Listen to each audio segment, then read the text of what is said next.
أعوذ بالله السميع العليم من الشيطان الرجيم من همزه ونفخه ونفثه بسم الله الرحمن الرحيم وآت ذا القربى حقه والمسكين وابن السبيل ولا تبذر تبذيرا. ہر قسم کی تعریفات و ثنا اللہ رب العالمین کے واسطے خاص ہے. انگن لا تعداد بے شمار و تصور امام الانبیاء حبیب الانبیاء نبی محمد مصطفیٰ صلی اللہ علیہ وسلم کی ذات گرامی پر حضرت محترم اللہ کی توفیق سے گزشتہ خطبات سے سلسلہ کا آغاز کیا. صحابہ کرام رضوان اللہ علیہم اجمعین ان کی سوچ اور فکر یہ ہوا کرتی تھی کہ انسان دنیا کے اندر جیتے ہوئے ایسے کام کر جائے جو اللہ کو اللہ کے رسول صلی اللہ علیہ وسلم کو پسند ہوں، جن کے ذریعے سے اللہ اور اللہ کے رسول صلی اللہ علیہ وسلم کی محبت کو حاصل کیا جا سکے. اس حوالے سے صحابہ کرام رضوان اللہ علیہم اجمعین جناب محمد مصطفیٰ صلی اللہ علیہ وسلم سے سوال کیا کرتے تھے، پوچھا کرتے تھے کہ وہ کون سے اعمال ہیں جو اللہ کو اللہ کے رسول صلی اللہ علیہ وسلم کو پسند ہیں. نبی کریم صلی اللہ علیہ وسلم نے مختلف مواقع پہ مختلف موضوعات کے حوالے سے مختلف افراد کی صورتحال کو دیکھتے ہوئے مختلف جوابات ارشاد فرمائے. ان جوابات کی روشنی میں ہم گفتگو کر رہے تھے کہ کون کون سے اعمال اللہ کو پسند ہے، اللہ کے ہاں محبوب ہیں. میں ذکر کیا گزشتہ خطبے میں.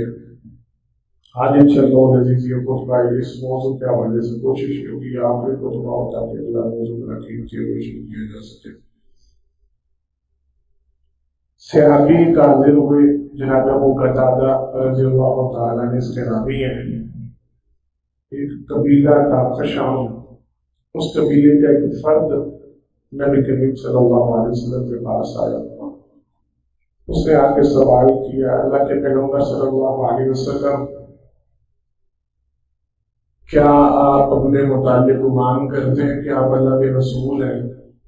نبی کریم صلی اللہ علیہ وسلم نے بالکل اللہ کا رسول. کہنے کہ اچھا اگر آپ اللہ کے رسول ہیں تو بتلائیے پھر اللہ کو اپنے بندوں کے اعمال میں سے کون سے عمل سب سے زیادہ پسند ہے؟ نبی کریم صلی اللہ علیہ وسلم نے فرمایا ایمان باللہ، اللہ کی ذات پہ ایمان رکھنا یہ اللہ کو بڑا پسند ہے. کہ اچھا ثم اس کے بعد کون سا عمل ہے جو اللہ کو اپنے بندوں کا پسند ہے؟ نبی کریم صلی اللہ علیہ وسلم نے ارشاد فرمایا صلۃ الرحم، اپنے رشتہ داروں کے ساتھ، تعلق داروں کے ساتھ، جن کے ساتھ خون کے رشتے ہیں، تعلق اللہ نے بنائے ہوئے ہیں، ان کے ساتھ صلہ رحمی کرنا، ان رشتوں کو جوڑنا، ان کے ساتھ تعلق بنانا، یہ اللہ کو بڑا پسند ہے. ثم پھر اس کے بعد آپ صلی اللہ علیہ وسلم نے ارشاد فرمایا کہ ایک ہی کا حکم دینا، امر بالمعروف و نہی عن المنکر، برائی سے منع کرنا، یہ اللہ کو بڑا پسند ہے. ہم بات کر رہے تھے صلہ رحمی کے حوالے سے. میں نے مختصر سا اشارہ بس دیا تھا صلہ رحمی کی سادہ سی تشریح. اگر کوئی اس کا مطلب معنی پوچھے تو اس کا سادہ سا معنی صرف نیکی کرنا نہیں. بڑی توجہ کر کے معاملہ لوگ بہت دنیا اس حوالے سے غلط فہمی کا شکار ہوتی ہے. عموماً ہمارے معاشرے میں، ہمارے گھروں میں صلہ رحمی صرف نیکی کرنے کا نام نہیں. یہ نہیں کہ آپ اپنے رشتہ داروں کے ساتھ اچھا سلوک کریں، اچھا برتاؤ کریں، کھانا شانا دیں، کھانے کو بلائیں، دعوت کریں. صرف یہ نہیں، یہ صلہ رحمی کا حصہ ہے، یہ صلہ رحمی میں شامل ہے. لیکن صلہ رحمی اصل میں یہ بھی ہے آپ کے رشتہ دار آپ کے ساتھ برا سلوک کریں، اس کو برداشت کرنا. آپ کے رشتہ دار آپ کو باتیں سنائیں، تکلیف پہنچائیں، اذیت دیں، دکھ درد غم درد ان کی طرف سے آپ کو اس کے باوجود آپ برداشت کرتے ہوئے، کنٹرول کرتے ہوئے، صبر کرتے ہوئے ان کے ساتھ اپنا تعلق قائم رکھیں، رشتہ داری کو جوڑ کے رکھیں، یہ صلہ رحمی ہے۔ میں بات کو سمجھا پایا ہوں؟ میں دوبارہ وضاحت کرتا ہوں۔ صلہ رحمی کا مطلب یہ ہے اپنے رشتہ داروں کے ساتھ حسن سلوک کرنا، اچھا برتاؤ کرنا، اچھا معاملہ، اچھا طریقے پیش آنا، خوشی غمی میں شامل ہونا، سارا کچھ۔ لیکن اگر آپ کے رشتہ دار آپ کے ساتھ تعلق توڑ رہے ہیں، آپ نے ان کے ساتھ تعلق جوڑنا ہے، آپ کے ساتھ برا سلوک کر رہے ہیں، آپ نے ان کے ساتھ حسن سلوک کرنا ہے، آپ کے بارے میں بری باتیں کر رہے ہیں، آپ نے ان کے بارے میں اچھی باتیں کرنی ہے، آپ کے ساتھ بائیکاٹ کرنا چاہتے ہیں، آپ نے ان کے ساتھ بنا کے اصل صلہ رحمی ہے۔ جناب محمد مصطفیٰ صلی اللہ علیہ وسلم کی حدیث مبارکہ میں ہوگا تو معروف حدیث آپ حضرات نے کئی مرتبہ سن رکھی ہوگی۔ صحابی نے آگے عرض کیا تھا اللہ کے پیغمبر صلی اللہ علیہ وسلم آپ رشتہ داروں کے ساتھ قرآن بھرا پڑا ہے، قرآن کریم میں نے ابھی جو آیت مبارکہ کر رہا ہوں، آج ان کا حق کا جو تمہارے قریبی رشتہ دار ہیں ان کا حق ادا کرو، اللہ نے لازم کرا دی۔ حق فرض ہوتا ہے، حق لازم ہوتا ہے، حق کو ادا کرنا ضرور۔ اللہ نے حکم دیا جو رشتہ دار ہیں ان کا حق کو ان کو ادا کرو، یہ نہ سمجھو کہ تم نیکی کر رہے ہو، یہ نہ سمجھو کہ احسان کر رہے ہو، یہ نہ سمجھو یہ تمہارا بڑا بنا، نہیں، یہ تو ان کا حق ہے تم پہ، یہ تو تم پہ فرض ہے، یہ تو تم پہ لازم ہے۔ وآت ذی القربى حقہ، ان اللہ یامر بالعدل والاحسان وایتاء ذی القربى، اللہ حکم دے رہے ہیں تمہیں اپنے رشتہ داروں کے ساتھ حسن سلوک کرنے کا، ان کے ساتھ اچھا برتاؤ۔ باقاعدہ اللہ کی طرف سے پیغام نشر ہوا اور حکمن نشر ہوا، یامر کے الفاظ ہیں، یہ لازم ہے، یہ ضروری ہے، یہ فرض ہے تم پہ، کرتے ہو تو کوئی احسان جتلانے والی بات نہیں، سنانے والی بات نہیں، ساروں کے سامنے ڈنگے مارنے کی بات ہے، شیخی بگاڑنے کی بات، تو یہ تو ان کا حق ہے جو تم ان کو دے رہے ہو، کوئی بڑا کام نہیں کر رہے ہو۔ اپنے آپ کو غلط فہمی کا شکار نہیں، میں اور نہ ویسی پیتا، میں صحابی رسول نے آگے عرض کی اللہ کے پیغمبر صلی اللہ علیہ وسلم آپ صلہ رحمی کے حوالے سے بڑی تاکید کرتے ہیں، قرآن بڑی تاکید کرتا ہے، بڑی تنقید کرتا ہے۔ میں اس معاملے کو بڑا سمجھا ہوں کہ رشتہ داروں کا بڑا حق ہے، ان کے ساتھ بنا کے رکھنی چاہیے، ان کے ساتھ جوڑ کے رکھنی چاہیے، ان کے ساتھ تعلق اچھا ہونا چاہیے۔ لیکن اللہ کے پیغمبر صلی اللہ علیہ وسلم اگر کنڈیشن یہ ہو میرے رشتہ دار ان کا معاملہ بڑا عجیب ہے، یہ واضح حدیث اور حدیث کے الفاظ میں آپ کو سنا ہوں، میرے رشتہ داروں کا معاملہ بڑا عجیب ہے، کیا عجیب کر رہے ہیں وہ؟ اللہ کے پیغمبر صلی اللہ علیہ وسلم حدیث کے الفاظ، میں ان کے ساتھ اچھا کرتا ہوں، وہ میرے ساتھ کیا کرتے ہیں؟ برا کرتے ہیں۔ اللہ کے پیغمبر صلی اللہ علیہ وسلم میں ان کی خیر توجہ کے ساتھ میں ان کی خیر چاہتا ہوں، میں ان کا بھلا چاہتا ہوں، وہ میرا نقصان چاہتے ہیں، وہ کوشش کرتے ہیں کسی طریقے سے اس کا نقصان، میں کوشش کر رہا ہوں، خواہش کر رہا ہوں یار ان کو کوئی چار مائل، ان کے لیے کوئی اچھا معاملہ ہو، ان کے لیے خیر جمع، وہ میرا نقصان کرنے کی کوشش کروں۔ اللہ کے پیغمبر صلی اللہ علیہ وسلم تیسری بات، میں ان کے ساتھ رشتہ داری کو تعلق کو جوڑنے کی کوشش کرتا ہوں، بنانے کی کوشش کرتا ہوں، وہ ہمیشہ اس کوشش میں ہوتے ہیں کسی طریقے سے تعلق ٹوٹ جائے، رشتہ ناتا ختم ہو جائے۔ آج کئی گھروں میں یہ شکایت ہے کہ نہیں ہے؟ بولیں، اکثریت ایسی ہے، ہمیں اپنے رشتہ داروں سے شکوہ ہی ہے، ہم میں سے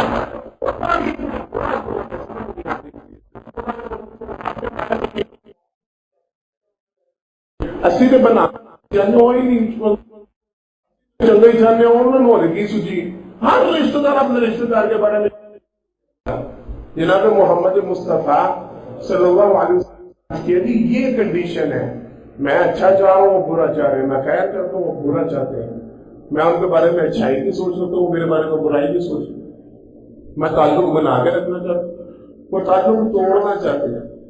اب کیا ہوگا؟ میں بائی کٹ کر دوں، کٹ آف کر دوں، تعلق توڑ دوں؟ بڑا سوال، ہر جمعے ہر دوسرے جمعے جب اس موضوع میں بات ہو تب تو لازمی یہ سوال ہوتا ہے، وہ ہے ہی بڑے بہنے نے، وہ ہے ہی بڑے عجیب نے، وہ تو انہوں نے نیچر نہیں پتا، تو انہوں نے سوچ نہیں پتا، تو انہوں بس چھاڑی میں انہوں نے بارے سے گالی نہ کرو، اسی کہنے منہ نہ ہی لائیے، اسی کہنے بس پوری رکھیے، یہ عام سوال۔ جناب محمد مصطفیٰ صلی اللہ علیہ وسلم نے فرمایا، سن میرے ساتھی، میرے صحابی، اگر تو جو کچھ تو کہہ رہا ہے وہ سچ ہے، توجہ کے ساتھ، ایک ہے معاملہ تیری سوچ کا، ایک ہے حقیقت، یہ اشارہ تھا، یہ تنبیہ تھی. اگر تو جو کچھ تو کہہ رہا ہے ویسا ہی ہے، اللہ کی قسم میں سمجھتا ہوں اللہ رب العالمین اپنی کروڑوں رحمت نازل کرے جناب محمد مصطفیٰ صلی اللہ علیہ وسلم پر. یہ بات ان کے لیے نہیں تھی، وہ تو صحابی تھے، وہ تو بڑے قابل عزت اور قابل ادب احترام اور بڑی ہی پاکیزہ شخصیت. یہ میرے اور آپ کے لیے تھی، یہ جملہ میرے اور آپ کے لیے تھا. اگر تو ایسا ہی ہے جیسا تو کہتا ہے، مطلب کیا ہے؟ عموماً لوگ ایسا کیا ہوتا نہیں. بات سمجھ میں آئی ہے؟ ہم نے کنسپٹ بنا لیا ہوتا ہے، ہم نے سوچ بنا لی ہوتی ہے، ہم نے فکر بنا لی ہوتی ہے، ہم نے اپنے دماغوں میں کہا پھپھی ہے ہی پہلی. دکھ ہوتا ہے، اللہ کی قسم افسوس ہوتا ہے. اور قریبی ترین رشتہ، خوبصورت ترین رشتہ، پیارا ترین رشتہ ہمارے ٹھٹے اور مذاق. ساجد بھائی نہیں ایسا، ہمارے یہاں ٹھٹے اور مذاق میں لطیفے کے لیے بھوکوں کا رشتہ رہ گیا. ہمارے یہاں برائی کا رشتہ بیان کرنے کے لیے بھوکوں کا رشتہ رہ گیا. پھوپیاں نہیں منتی ہیں، پھوپیاں برا پھوپو آئے جی پھوپو. انا للہ و انا الیہ راجعون. ہمارے دماغوں میں پکھایا جا رہا ہے، ہمیں پڑھایا سکھلایا سمجھایا جا. یہ رشتے دار تو ہوتے ہیں، عام چل رہے ہیں، اسٹیٹس چل رہے ہیں، ٹک ٹاک چل رہے ہیں، فلاں چل رہے ہیں، ڈکا چل رہے ہیں. ساروں کی ایسی کی تیسی، بس میرے رشتے دار بڑے برے، بس میرے رشتے دار موئے تو موقع ملے میں رشتے دار بدل دوں، یہ کر دوں. انا للہ و انا. آپ کو سکھایا کیا جا رہا ہے؟ آپ کی فیڈ بیک کیا مل رہا ہے؟ آپ کو آپ کی فیڈنگ کیا ہو رہی ہے؟ یہ سب سے بری نسل ہے. یہ دین ہے، یہ اسلام ہے. یہ آپ دین کے ماننے والے ہیں، آپ اسلام کے ماننے. جناب محمد مصطفیٰ صلی اللہ علیہ وسلم اگر تو ایسا ہے جیسا تو کہتا، مطلب کیا تھا؟ عموماً ایسا ہوتا نہیں. یہ میرے اور آپ کے لیے میں بات کر رہا ہوں، صحابی کے لیے نہیں کہہ رہا. وہ تو اپنی باتوں میں راست بات سچے ترین لوگ. اللہ کی قسم یہ جملہ مجھے اور آپ کو سمجھے، عموماً ایسا ہوتا نہیں. اور رشتے دار اتنے برے ہوتے ہیں جتنے ہم نے بنا لیے ہوتے ہیں. اتنا غیظ و غضب ان میں ہوتا نہیں، اتنا فتنہ، اتنا فساد، اتنی نفرت، اتنا سارا کچھ ان میں. ہم عام لوگوں کے ساتھ نہیں. آپ اٹھا کے دیکھ لیں، اپنے گھروں میں جا کے دیکھ لیں، اپنے سارے معاملات دیکھ لیں. لوگوں کے بچوں کے ساتھ، لوگوں کے ساتھ معاملے بڑے اچھے ہوتے. ایسے لوگوں کے ساتھ بڑی اچھی سیٹنگ ہوتی ہے، بڑا آنا جانا ہوتا ہے، بڑا ملنا ملانا ہوتا ہے، جن کے ساتھ آپ کا کوئی خونی رشتہ نہیں ہوتا، کوئی تعلق نہیں ہوتا، کوئی رشتہ داری نہیں ہوتی. ان کے ساتھ بڑا آپس میں کلو جی ہمارے لیے سگے رشتہ داروں سے بڑھ کے، اور سگے رشتہ دار ان کے ساتھ مجھے کئی سالوں سے بول چال ہی بنا ہے. ایسا کہ نہیں بولے جواب دیں. ہمارے گھروں میں آنے والے کئی مہمان ایسے ہوتے ہیں جن کا اکثر ہمارے گھروں میں چکر لگ رہا ہوتا ہے اور وہ ہمارے لگتے کچھ بھی نہیں ہوتے ہمارا ان سے کوئی، اور ہم بڑے فخر سے سنا رہے ہوتے ہیں. اور جن ویسے کوئی رشتہ داری نہیں، بس آپس میں قربت بڑی ہے، پیار. اور جن کے ساتھ رب نے بنایا ان کے ساتھ کیوں نہیں؟ ان کے بارے میں کیا تکلیف ہے؟ ان کے بارے میں کیا سوچ ہے؟ ان کے بارے میں کیا فکر نہیں؟ بس کزن کو نہیں بلانا، چچا کے بیٹے کو کسی طریقے سے پیچھے چھوڑ دیں، ماموں خالہ پھپھو تنجا ان سے کسی طریقے سے. انا للہ و انا الیہ راجعون. فرمایا اگر ویسا ہے جیسا تو کہتا ہے تو سن، جب تک تو اسی عمل پہ رہے گا جو عمل تو بیان کر رہا ہے. کیا وہ تیرا برا چاہتے ہیں تو ان کا اچھا چاہتا ہے، وہ تیرے ساتھ برائی کرتے ہیں تو ان کے ساتھ اچھائی کرتا ہے، وہ تیرے ساتھ تعلق توڑنے کی کوشش کرتے ہیں تو ان کے ساتھ تعلق جوڑنے کی کوشش کرتے ہیں. صرف ایک جملہ جناب محمد مصطفیٰ صلی اللہ علیہ وسلم نے فرمایا جب تک تو ایسا کرتا رہے گا اللہ کی طرف سے ایک فرشتہ مقرر ہو جائے گا جو 24 گھنٹے تیرے ساتھ رہے گا. اللہ اکبر. گاڑا جو معمولی سا رکھنا پڑے، انسان رکھنا پڑے تو 20 سے 25 ہزار کا سیلری ہے، تو جس کے ساتھ حفاظت کے لیے اللہ کا فرشتہ ہو اس سے اچھا کوئی گارڈ ہو سکتا. ہم کسی کے ساتھ گارڈ لے کے ہم ویسے بلا وجہ مروب ہوتے پھرتے ہیں، نہیں ہے وہ گارڈ لے کے پھرتا ہے جو فرشتوں کو ساتھ لے کے پھر رہا ہو، اسے کوئی غضب، کوئی تکلیف، کوئی نقصان. فرمایا جناب محمد مصطفیٰ صلی اللہ علیہ وسلم تجھے یہ فکر ہے نا وہ تیرا نقصان چاہتے ہیں، تجھے یہ ٹینشن لیے جا رہی ہے نا وہ تیرا برا چاہتے ہیں. وہ تیرے ساتھ تعلق جب تک تو بنا کے رکھے گا، جب تک تو تعلق جوڑ کے رکھے گا، اللہ رب العالمین ایک فرشتہ مقرر کر دیں گے جو 24 گھنٹے تیرے ساتھ رہے گا. ان کی طرف سے جو بھی شر آنا ہوا، جو بھی تکلیف آنی ہوئی، جو بھی اذیت تیرے رشتہ داروں کی طرف سے، کوئی بھی مسئلہ مسائل، وہ فرشتہ اللہ رب العالمین کی طرف سے ان کے ہر شر کے مقابلے میں کافی ہو جائے گا. گارنٹی کون دے رہا ہے؟ جناب محمد مصطفیٰ صلی اللہ علیہ وسلم. تو اپنا عمل درست رکھ، تو اپنا ریلیشن ٹھیک رکھ، تو اپنا طریقہ صحیح رکھ. اللہ کی طرف سے جو بھی وہ تیرا نقصان کرنا چاہے، جو تیرا برا کرنا چاہے، اللہ کے حکم سے وہ تیرا نقصان کر سکیں گے؟ بولے نہیں. تیرا نقصان نہیں ہوگا، تیرا برا نہیں ہو سکتا، تیرا گھاٹا نہیں ہو سکتا. اللہ فائدہ ہی پہنچائیں گے. کیا فائدہ؟ کتنا فائدہ؟ جناب محمد مصطفیٰ صلی اللہ علیہ وسلم کے پاس صحابی ہے، آگے اللہ کے پیغمبر صلی اللہ علیہ وسلم جنت میں جانا ہے. میں نے بڑی دفعہ ان دنوں میں تو بڑی دفعہ یہ بات ہوئی ہے.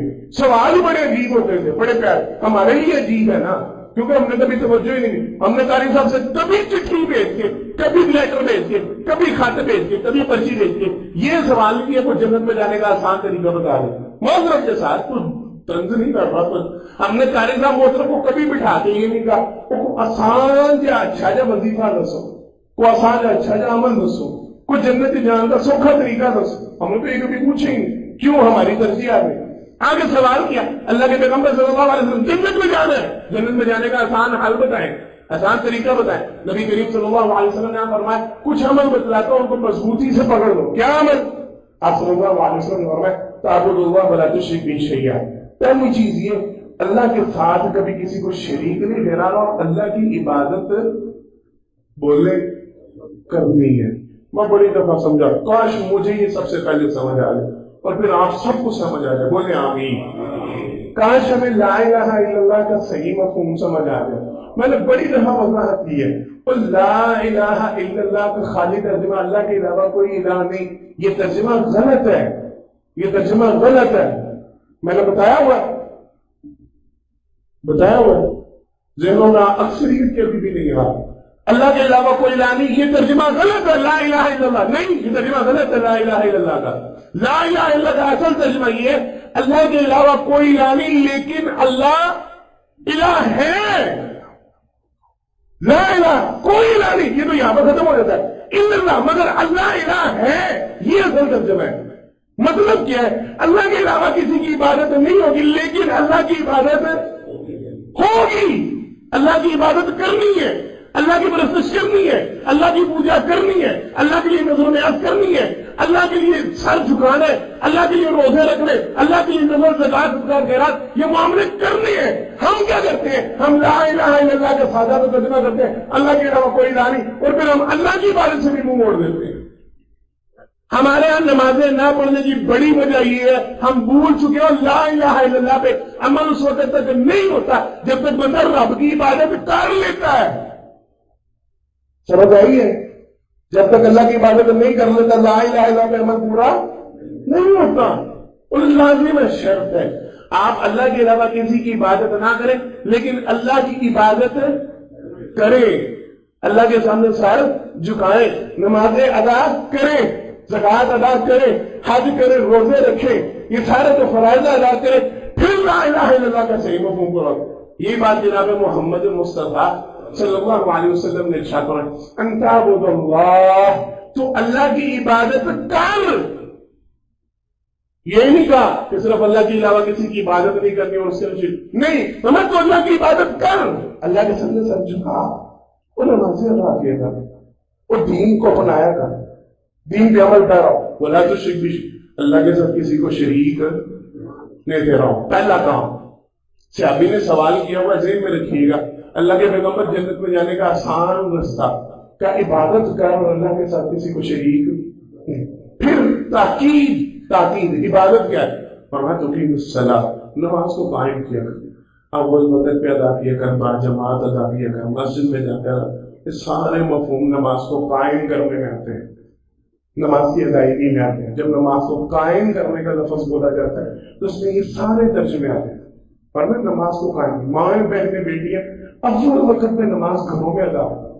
عام یہ سمجھا جاتا ہے ماں بہنوں بیٹیوں کے لیے کہ جو ان کی بڑی موج ہے، ان کی بڑی چھوٹ ہے، وہ کاروں دیا نے نا، انہوں نے مسجد سے نہیں جانا، وہ جتوں مرضی پڑھ لیں. حضور 4 بجے پڑھن، اثر مغرب دے نال پڑھن، مغرب عشاء دے نال تے عشاء جا کے رکھے 3 بجے پڑھن، انہوں نے چھوٹ ہے نا، انہوں نے کہنا کو مسجد اور نہیں. اللہ کے بندو نماز کو اول وقت پہ ادا کرنا یہ صرف مردوں کی ذمہ داری نہیں، عورتوں کی بھی ہے. ٹھیک ہے گھر پڑھنی ہے، مسجد نہیں ہے، لیکن گھر میں اس کو اول وقت پہ ادا کرنا اصل ادائیگی ہی ہے، اصل عبادت. جب اذان کا ٹائم ہوا، جب نماز کو اسی وقت پہ ادا کرنا، یہ ماؤں گھر میں بیٹیوں کے لیے بھی ضروری. سمجھا رہا ہوں بات. فرمایا تو تقیم الصلاۃ، عبادت کا معنی یہ ہے نماز قائم کیا کر، وضو کے زکات، زکات ادا کیا کر. 3 باتیں ہوئی ہیں. جنت میں جانے کا رستہ پوچھا، فرمایا اللہ کی عبادت کرنے کے، اللہ کے ساتھ کسی کو شریک نہیں ٹھہرانا، نماز ادا کرنی ہے، زکات ادا کرنی ہے. چوتھا کام اور بات ختم. آپ صلی اللہ علیہ وسلم نے فرمایا تحصیل الرحیم، تو اپنے رشتہ داروں کے ساتھ اچھا سلوک کیا کر، اپنے رشتہ داروں کے ساتھ بنا کے رکھا کر، ان کے ساتھ تعلق جوڑ کے رکھا کر. اگر تو یہ 4 کام کر لے گا، اللہ رب العالمین تجھے جنت کا داخلہ دے گا. بولے دین مشکل ہے، جنت میں جانا مشکل ہو گیا، اللہ کی قسم بڑا آسان. صرف 4 کام، صرف 4 کام. جناب محمد مصطفیٰ صلی اللہ علیہ وسلم سے سوال ہی یہ ہوا، آسان شارٹ کٹ بتائیں. آپ نے شارٹ کٹ بتا دیا. اللہ کی عبادت کرنی ہے، شرک نہیں کرنا، نماز کو باقاعدگی سے ادا کرنا، اول وقت پہ ادا کرنا ہے. مرد ہے تو مسجد میں جا کے ادا کرنا ہے، باجماعت ادا کرنا ہے. عورت ہے تو گھر میں ادا کرنا ہے، لیکن اول وقت پہ ادا کرنا، اس کے ٹائم پہ ادا کرنا، اچھے طریقے سے مصنون طریقے سے ادا کرنا ہے. زکات کو اس کے وقت پہ ادا کرنا، پورا ادا کرنا ہے. رشتہ داروں کے ساتھ تعلق بنا کے رکھنا ہے. ہم لوگوں نے اس کو اہمیت دی ہے. اللہ اکبر. میں بڑی دفعہ یہ بات سمجھا چکا ہوں، میں بڑی دفعہ یہ بات کہہ چکا ہوں. جب صلہ رحمی کی بات آتی ہے، نبی کریم صلی اللہ علیہ وسلم جنت میں جانے کی چوتھی سیڑھی، چوتھا اسٹیپ کیا بیان کر رہے ہیں؟ صلہ رحمی کر، رشتہ داروں کے ساتھ تعلق تیرا جڑا ہوگا تو جنت میں جائے گا. سمجھنے کا پوائنٹ ہے، بڑا قیمتی نقطہ ہے، توجہ کے ساتھ. اگر تیرے رشتہ داروں کے ساتھ تیری بنتی ہے، اگر تو ان کا خیال رکھتا ہے، اگر تو ان کا حق ادا کرتا ہے، اگر تو ان کے ساتھ بنا کے رکھتا ہے، تو جنت میں جائے گا، پھر جنت ملے گی. اگر ان کے ساتھ تعلق نہیں، اگر ان کے ساتھ ریلیشن نہیں، اگر ان کے ساتھ معاملہ نہیں، اگر ان کے ساتھ بائیکاٹ چل رہا ہے، 10 سال ہو گئے، پھپھو سے ملاقات نہیں ہوئی، چچا کے بچوں سے ملاقات نہیں، تایا جی کے ساتھ ملاقات نہیں، آپس میں بائیکاٹ چل رہا ہے، سلام دعا بند ہے، شادی بیاہ میں جانا بند ہے، غمی خوشی میں شریک ہونا بند ہے. اس حال میں تم مر گیا، جنت ملے گی. میری اور آپ کی بات نہیں ہے، میری اور آپ کی رائے نہیں ہے، میرا اور آپ کا کوشچن نہیں ہے. جناب محمد مصطفیٰ صلی اللہ علیہ وسلم کی حدیث مبارکہ سے سوال کرتے ہیں. وہ بندہ جس کا بائیکاٹ کر رہا ہے، یہ تو سمجھ میں آ گیا، اگر صلہ رحمی کرنا تو جنت میں چلا جائے گا. اگر رشتہ داروں کے ساتھ بنا کے رکھ جائے، ان کے ساتھ تعلق جوڑ کے رکھ جائے تو جنت میں چلا جائے گا. اگر نہیں ہے، اگر ریلیشن نہیں، اگر تعلق نہیں، اگر صلہ رحمی نہیں، اگر بائیکاٹ چل رہا ہے، سب سے پہلا کام جناب محمد مصطفیٰ صلی اللہ علیہ وسلم نے فرمایا یہ وہ بدنصیب ہے جس کے متعلق اللہ نے دنیا میں اعلان کر دیا اس نے صلہ رحمی کو توڑا، میں رب نے اس کے ساتھ اپنا تعلق ہی توڑ کے رکھ دیا. واضح حدیث نبی کریم صلی اللہ علیہ وسلم نے فرمایا رحم کا لفظ یہ رحمان سے مشتق ہے، رحمان سے نکلا. جو عربی جانتے ہیں عامر میں ہی پڑھے ہوئے سمجھے ہوئے ہیں سارا اس معاملے. عربی کے کوئی بھی لفظ ہوتا ہے اس کا مادہ نکالا جاتا ہے. کوئی بھی لفظ نکلتا کہاں سے؟ 3 لفظوں میں مادہ نکلتا ہوتا ہے. رحمان کا مادہ جو نکلتا ہے وہ رے ہا میم سے. ٹھیک ہے نا بھائی جان؟ رے ہا میم سے نکل. آپ صلی اللہ علیہ وسلم نے فرمایا رحمان کا لفظ رحیم اس سے نکلتا ہے، اللہ کے نام سے یہ مشتق ہے. اور اللہ نے بیان کیا میں نے رحم کے رشتے کو اپنے لفظ سے نکالا ہے، اپنے نام سے نکالا ہے. جو بندہ اس رحم کے رشتے کو جوڑ کر رکھے گا میں رحمان اس کے ساتھ تعلق کو جوڑ کے رکھوں گا. جو اس کو توڑ دے گا میں رب اس کے ساتھ تعلق کو، جس کا رب کے ساتھ تعلق ہی نہیں، کیا خیال ہے وہ جنت میں جائے گا؟ ہمیں سمجھ ہی نہیں آئی. ہم نے اس معاملے کو بڑا لائٹ سا لیا، ہم نے اس کو بڑا معمولی سے سمجھا. ٹھیک ہے نمازیں تو پڑھ رہے ہیں نا، ٹھیک ہے زکات کو ادا کر رہے ہیں نا، ٹھیک ہے ویسے تو معاملے ٹھیک چل رہے ہیں، حرام حلال کی پرواہ تو ہے نا، یہ تو ہے نا، وہ تو ہے نا. اب نہیں مانتے پھپھو تو کیا کرے، اب نہیں مانتے چچا تو کیا کرے، نہیں مانتے تایا تو کیا کرے، نہیں مانتے خالہ ماموں اور سارے ریلیشن ان کے ساتھ نہیں بنتے تو کیا کریں؟ یہ کوئی ضروری تو نہیں نا، دین یہ تو نہیں نا، یہ تو معاشرتی مسئلے ہیں نا، یہ تو خاندانی معاملے ہیں، یہ تو خاندان میں جھگڑے چل رہے اور اللہ تو بھی چل رہے اور کئی کئی نسلوں سے چل رہے اور کئی کئی سالوں سے چل رہے، اور ہم یہ امید رات لگا کے بیٹھیں گے ابا جی بڑی عبادت کر رہے ہیں، میں بڑا دین پہ چل رہا ہوں اور میں بڑا کارمند ہوں اور ساری خاندان ساری فیملی اللہ کا شکر ہے بڑی حاجی نمازی ہے، تو کیا ہمیں جنت مل جائے گی؟ فرمایا تمہارا جنت میں جانا یہ تو دور کی بات ہے، رب نے دنیا میں تمہارے ساتھ تعلق کو توڑ دیا ہے، اللہ نے تمہارے ساتھ ریلیشن ہی نہیں رکھا تھا، تمہارا رب کے ساتھ جس کا رب کے ساتھ ریلیشن ہی، اس کی نمازیں قبول ہیں، تو جس کا رب کے ساتھ اللہ جس کے ساتھ تعلق ہی نہیں مان دے، اللہ جس کے ساتھ اپنا ریلیشن ہی نہیں مان دے، اس کی زکات قبول ہے، اس کے حج عمرے قبول، ہم کیوں اس معاملے میں بولتے؟ پھر فرمایا اگر 3 دن سے زیادہ، یہ میں مختصر باتیں بیان کر رہا ہوں، صرف احادیث میں سے اخذ کر کے آپ کو اشارے دے رہا ہوں کیونکہ وقت بڑا کم ہوتا ہے۔ پھر فرمایا اگر 3 دن سے زیادہ یہ ریلیشن ٹوٹتا رہا اور تو اس حال میں مر گیا، تو اس حال میں مر، آپ صلی اللہ علیہ وسلم نے فرمایا تیرا معاملہ معلق ہے، تیرا معاملہ لٹکا ہوا ہے، تیرا معاملہ پینڈنگ ہے، تو ساری دنیا جنت میں جا سکتی، تو جنت میں جا سکتا جب تک تیری صلح نہیں تھی ہوگی، جب تک تیرا ریلیشن۔ ہر پیر ہر جمعرات کو یہ معاملہ ہوتا ہے، ہر پیر ہر جمعرات، جسے ہم سوموار کا دن کہتے ہیں، ہر سوموار ہر جمعرات کل جو دن گزرا یہ معاملہ ہوتا ہے، اللہ کے سامنے معاملے پیش ہوتے ہیں، اللہ کے سامنے معاملات رکھے جاتے ہیں، اللہ رب العالمین ہر مسلمان بندے کی مغفرت کا اعلان کرتے ہیں، آپس میں جن کا تعلق ٹوٹا ہوتا ہے، جن کا معاملہ، اللہ رب العالمین فرماتے ہیں نہیں ان کے معاملات کو پینڈنگ چھوڑ دو، جب تک یہ صلح نہیں کر لیتے، ان کو بخشش ملنی، ان کی معافی ہونی، تو جس کی معافی نہیں وہ جنت میں جائے گا۔ بولیں اصل نقطہ یہ، اصل مسئلہ یہ، صلہ رحمی کرنے سے جنت ملتی ہے، یہ جنت میں جانے کا چوتھا سٹیپ ہے، لیکن اگر یہ نہ ہوئی تو جنت ملنی اوکھا کام ہو گیا نا، بڑا مشکل معاملہ ہو، اللہ کے لیے ریلیشن کی۔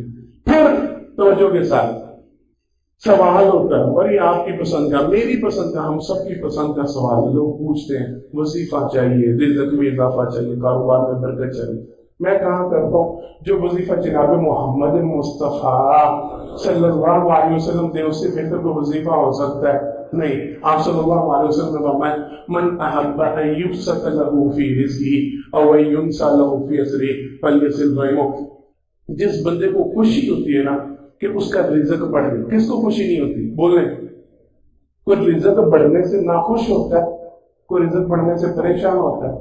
ہر بندہ ہی چاہتا ہے، اور یہ جائز خواہش ہے، یہ بری خواہش نہیں، میں بڑی دفعہ سمجھا، یہ جائز خواہش ہے، آپ کے دل میں یہ خواہش پیدا ہونا کہ آپ کا رزق وسیع ہو، حلال ہو، جائز ہو، درست طریقے سے کمایا، رزق میں اضافہ ہی ہر بندے کو خوش کرتا ہے، تو مطلب فرمایا جو بندہ پسند کرتا ہے نا، جس کو خوشی ہوتی ہے، اللہ اس کا رزق بڑھا دے، او انشاءاللہ اوبیسلی اللہ اس کی عمر بڑھا دے۔ مرنا کسی کو پسند، کوئی بھی نہیں مرنا چاہتا، جنت چاہتے ہیں، مرنا نہیں چاہتے، خواہش، پر یہ فطرتی معاملہ ہے، انسانی معاملہ ہے، ہر بندے کی فطرت میں، ہر بندے کے ساتھ موت کوئی نہیں پسند کرتا، مرنا کوئی نہیں چاہتا۔ آپ صلی اللہ علیہ وسلم نے فرمایا جو بندہ یہ چاہتا ہے نا اللہ اس کی عمر میں اضافہ، ایک دوسرے حدیث مبارکہ میں وضاحت ہے، ایک دوسرے حدیث مبارکہ میں واضح وضاحت ہے، جو بندہ یہ چاہتا ہے اللہ رب العالمین اس کی عمر میں اضافہ کر دے۔ یہاں تو ایسے الفاظ ہے نا او انسانوں کے سے وہاں زیادہ فی عمری کے الفاظ ہے، جو بندہ یہ چاہتا ہے نا اس کی عمر طویل ہو جائے، اسے لمبی زندگی۔ مفسرین کرام محدثین کرام نے اس کے 2 معنی بیان کیے، توجہ کے ساتھ۔ انہوں نے کہا نبی کریم صلی اللہ علیہ وسلم کو بھی تقدیر کے فیصلوں کا علم تھا، توجہ کے ساتھ، بڑی بحث لوگ کرتے ہیں، آپ صلی اللہ علیہ وسلم سے زیادہ حکمت والا کوئی انسان ہے دنیا میں؟ آپ سے زیادہ نالج والا، آپ سے زیادہ علم والا، آپ سے زیادہ سمجھ بوجھ والا، خصوصاً دین کے معاملوں کو اس کو سمجھنے والا نبی کریم صلی اللہ علیہ وسلم سے زیادہ کوئی تھا نہیں، نہ کوئی ہے نہ کوئی ہوگا۔ جو دین آپ کو سمجھ میں اور جو آپ نے سمجھا ہے اس سے بڑھ کے کچھ بھی نہیں، وہ سب سے اعلیٰ، وہ سب سے بہتر، وہ سب سے عالم، وہ سب سے سمجھدار جناب محمد مصطفیٰ صلی اللہ علیہ وسلم اگر کہہ رہے ہیں اللہ رب العالمین صلہ رحمی کی وجہ سے عمر میں اضافہ کر دیتے ہیں، اس کا مطلب ہے یہ حقیقی عمر میں اضافہ ہوتا ہے۔ آپ کو بھی تقدیر کے فیصلوں کا علم تھا، آپ کو بھی سارے مسئلے مسائل کا علم تھا۔ اگر آپ نے واضح الفاظ میں کہا جو چاہتا اس کی عمر طویل ہو جائے، اس کا مطلب ہے یہ عمر واقعتاً طویل ہوتی ہے، عمر میں واقعتاً اضافہ ہوتا ہے۔ بعض نے کہا نہیں، اس کا مطلب یہ ہے اللہ زندگی میں آنے والی ساری پریشانیاں دور کر دیتے ہیں، سارے غم دور کر دیتے ہیں، ساری تکالیف دور کر دیتے ہیں۔ وہ غم، وہ پریشانیاں، وہ تکلیفیں جن میں بندہ مرنے کی خواہش کرتا ہے، یہ تفسیر انہوں نے کی، جس میں بندہ مر جانا پسند کرتا ہے، اللہ ایسے ایسے بڑے غم ڈال دیتے ہیں، ایسی ایسی بڑی پریشانیاں ڈال دیتے ہیں، ایسی ایسی بڑی مشکلات اور بیماریاں ڈال دیتے ہیں جن کی وجہ سے بندہ موت کو پسند کرتا ہے، اللہ اس کی عمر کو آسان کر دیتے ہیں۔ دونوں معنی ہم لیتے ہیں۔ نبی کریم صلی اللہ علیہ وسلم نے عمر میں اضافہ کے معنی لیا، ہم وہ بھی لیتے ہیں۔ اگر عمر میں آسانی کا معاملہ ہم اسے بھی لیتے ہیں، پر میں جو یہ پسند کرتا ہے اللہ اس کی عمر میں اضافہ کر، اسے چاہیے وہ صلہ رحمی کرے۔ ہم کر رہے ہیں، ہم روزانہ رو رہے ہیں، ہم روزانہ رو رہے ہیں، کاروبار ٹھپ ہو گیا، مندہ پڑ گیا، یہ ہو گیا، وہ ہو گیا، تباہی پھر گئی، ایسے ہو گیا، ویسے ہو گیا۔ اور آپ سے پوچھے تو سب تباہی تو پاکستان میں پھری ہے، 70% ملک تو ڈوبا ہے، اور آپ کی کتنے ریلیشن ڈوبے ہوئے ہیں، وہ آپ کے کتنے رشتے کئی سالوں سے ڈوبے۔ یہ سیلاب تو آپ کا ہے، یہ سیلاب تو آپ کے تو کئی سالوں سے بائیکاٹ چل رہے ہیں، آپ کو تو کئی سال سے قطع تعلق ہی چل۔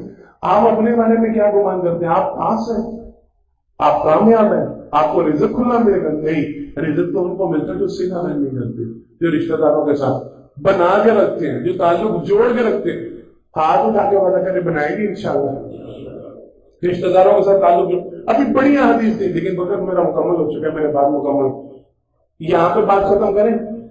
لازماً رشتہ دار جو بھی ہیں، جیسے بھی ہیں، جو معاملہ کر رہے ہیں، رشتہ داری کا حق ہی ہے۔ بڑے لوگ یہ سوال کریں گے، پھر پوچھیں گے، پھر بتا رہا ہوں، ابھی بتا رہا ہوں، مجھ سے جمعے کے بعد اس موضوع پہ سوال نہ کیجیے گا، میں ابھی آپ کو کلیئر کر رہا ہوں۔ رشتہ دار مشرک ہیں، توجہ کے ساتھ، رشتہ دار بدعتی ہیں، رشتہ دار فلانے ہیں، رشتہ دار ٹمکانے ہیں۔ اور جناب محمد مصطفیٰ صلی اللہ علیہ وسلم کے پاس آ کے جناب اسماء بنت ابی بکر نے سوال کیا تھا، میری ماں مشرکہ، خالی مشرکہ نہیں کافر ہے، ایمان ہی نہیں قبول کیا، اور میری ماں وہ ہے جو جناب محمد مصطفیٰ صلی اللہ علیہ وسلم کی ذات میں گستاخی کرتی ہے۔ اللہ کے پیغمبر میرے پاس آئی ہے، مجھ سے اس نے سلوک کر دیا، فرمایا اسماء، وہ سارے معاملے اس کی ذات کے ساتھ منسلک ہے، تیرا جو رشتہ داری کا حق ہے وہ ادا کرنا